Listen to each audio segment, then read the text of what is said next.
ഒരു പാർട്ടിൻ്റെ വില അറിയാൻ അല്ലെങ്കിൽ അതിൻ്റെ സ്റ്റോക്ക് അറിയാൻ എങ്ങനെയാണ് നോക്കുക എന്ന് പറഞ്ഞാൽ ഇൻവെൻട്രിയിൽ പാർട്ട് പോർട്ടൽ എടുക്കുക.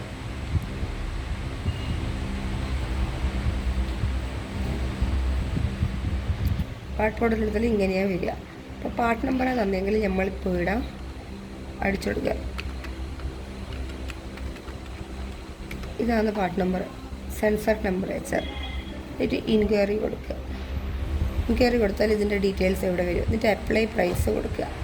എന്നിട്ട് ഇവിടെ സ്റ്റോക്ക് ഉണ്ടോ എന്ന് നോക്കുക. പ്ലസ് കൊടുത്തു കഴിഞ്ഞാൽ ഇവിടെ സ്റ്റോക്ക് ഉണ്ടെങ്കിൽ ഇവിടെ എണ്ണം കാണിക്കില്ല, 0. കൊച്ചിയിൽ സ്റ്റോക്ക് ഉണ്ടോ എന്ന് നോക്കുമ്പോൾ കൊച്ചിയിൽ സ്റ്റോക്ക് ഉണ്ട്. AVMൽ 14 എണ്ണം സ്റ്റോക്ക് ഉണ്ട്. അപ്പോൾ കൊച്ചിയിൽ സ്റ്റോക്ക് ഉണ്ട് എന്നർത്ഥം.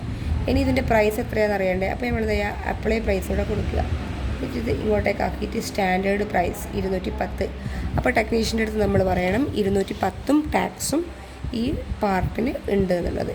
ഇനിയിപ്പം മോഡൽ നമ്പറാണ് തന്നതെങ്കിൽ ഇവിടെ പോയിട്ട് ബൈ മോഡൽ കൊടുക്കുക.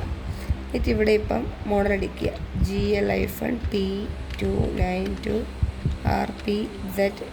എന്നിട്ട് എന്ത് ചെയ്യുക, അടിച്ചിട്ട് ഇൻക്വയറി എൻട്രി കൊടുക്കുക.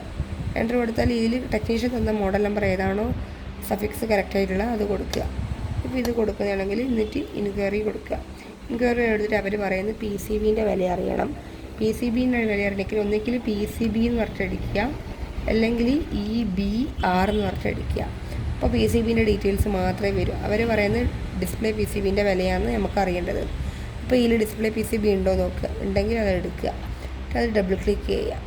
ഡബിൾ ക്ലിക്ക് ചെയ്ത് കഴിഞ്ഞാൽ താഴെ ഇങ്ങനെ വരും. അപ്പോൾ ഇവിടെ സ്റ്റോക്ക് ഇല്ല, 0. ഇനി കൊച്ചിയിൽ സ്റ്റോക്ക് ഉണ്ടോ എന്ന് അറിയണമെങ്കിൽ ഇവിടെ C കൊടുക്കുക. AVM 21 എണ്ണം സ്റ്റോക്ക് ഉണ്ട്. ഇനി അപ്ലൈ പ്രൈസ് കൊടുക്കുക. വില എത്ര അറിയണമെന്ന്, 478 ടാക്സും.